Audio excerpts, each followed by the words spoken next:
Good morning. સ્વાગત છે તમારું રિયાંશના વ્લોગમાં. તો આજે આપણે બનાવવાના છે મસાલા પાપડ. શું બનાવવાનું છે? હા જો ગાઈસ, એના માટે આપણે જો બધું રેડી કરી લીધું છે. પહેલાં તો જો આપણે પાપડ લઈ લીધા છે, પછી આપણે ઝીણા કટ કરી લીધા છે, ધાણા ઝીણી કાકડી કટ કરી લીધી છે, ટમેટો ઝીણા કટ કરી લીધા છે, અને આપણે કાંદા પણ ઝીણા કટ કરી લીધા છે. તો હવે આપણે બનાવશું મસાલા પાપડ. શું બનાવશું? હા, જો આપણે હજી આમાં સેવ લેવાની છે અને ઉપરથી મરચું ને ચાટ મસાલો જે નાખી એ બધું લેવાનું છે. તો ચાલો આપણે પહેલાં પાપડને ફ્રાય કરી નાખીએ, પછી તમને બતાવું. ચાલો બસ, જો આપણે પાપડ માટે લોઢી ગરમ થઈ ગઈ છે.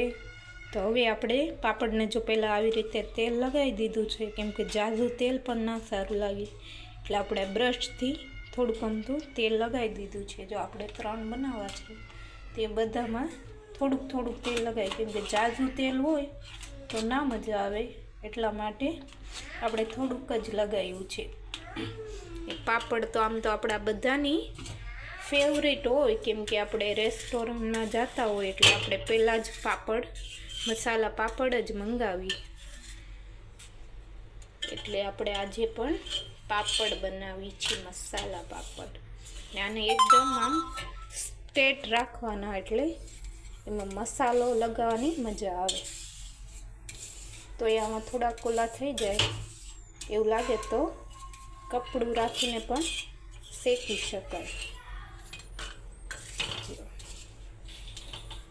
બહુ એવા શેકવાના નહીં, થોડા કમથા જ શેકવાના છે. જો આપણે આવી રીતે તેલ લગાવેલું હોય ને તો જાજુ અંદર તેલ ના જાય.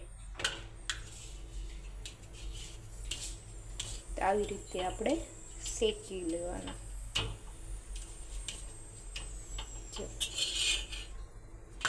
આમ દબાવતા જવાના એટલે એકદમ સીધા રહે, તો આપણને મજા આવે ખાવાની પણ.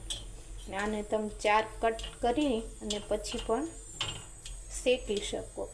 તો આપણે જેવી રીતે પિઝા કટ કરી એવી રીતે આને કટ કરીને પછી શેકીને પછી મસાલો અંદર લગાવવાનો, એટલે તો પણ મજા આવે. તો આપણે કટિંગ કરીને કરીએ તો જમવાની વધારે મજા આવે.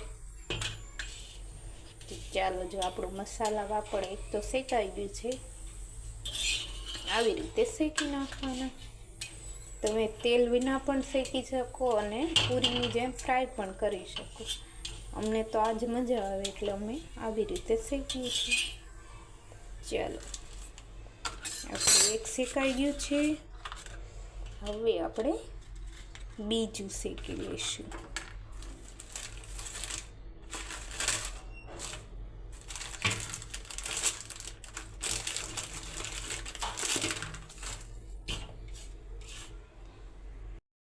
ચાલો ગાઈસ, જો આપણો બીજો પાપડ પણ એકદમ શેકાઈ ગયો છે. તો આવી રીતે શેકી નાખવાનું. હા, તો ચાલો હવે આપણે મસાલા પાપડ બનાવીએ. ચાલો ગાઈસ, તો આપણે પહેલાં એડ કરીશું મરચું. જો આવી રીતે જેવું તમારી પસંદ હોય એવું તમે લઈ શકો. આ બીજું આપણે એડ કરીશું મીઠું. હવે આપણે કાકડી એડ કરી દઈશું.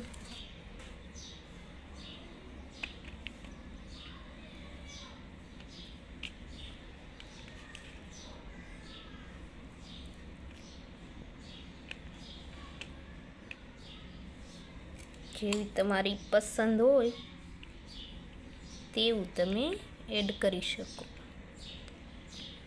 આમ તો આપણી બધાની પસંદ જ હોય, કેમ કે આપણે બહાર જતા હોય એટલે આપણે મસાલા પાપડ તો ખાઈ જ તે.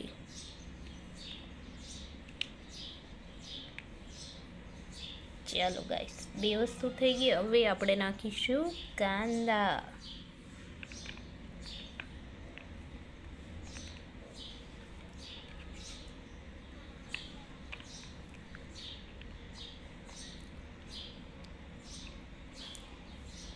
અને લાસ્ટમાં આપણે એડ કરીશું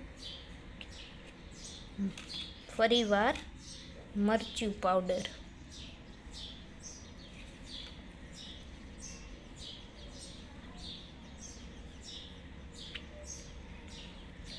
લાસ્ટમાં આપણે એડ કરીશું ધાણા.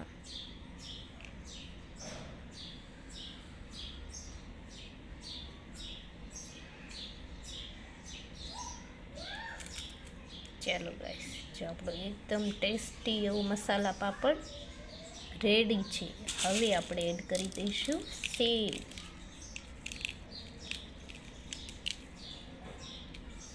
ચાલો, જો આપણું મસાલા પાપડ રેડી થઈ ગયું છે. હવે આપણે બીજા 2 બનાવી લઈશું. અને તમે કહેજો તમને અમારી આ રેસીપી કેવી લાગી. સારી લાગી હોય તો લાઈક કરજો, શેર કરજો એન્ડ સબસ્ક્રાઈબ કરજો.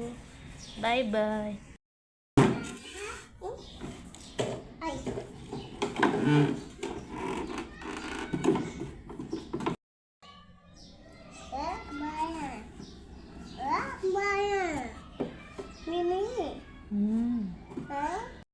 ચાલો ગાઈસ, આપણા પાપડ ફ્રાઈને તૈયાર થઈ ગયા છે.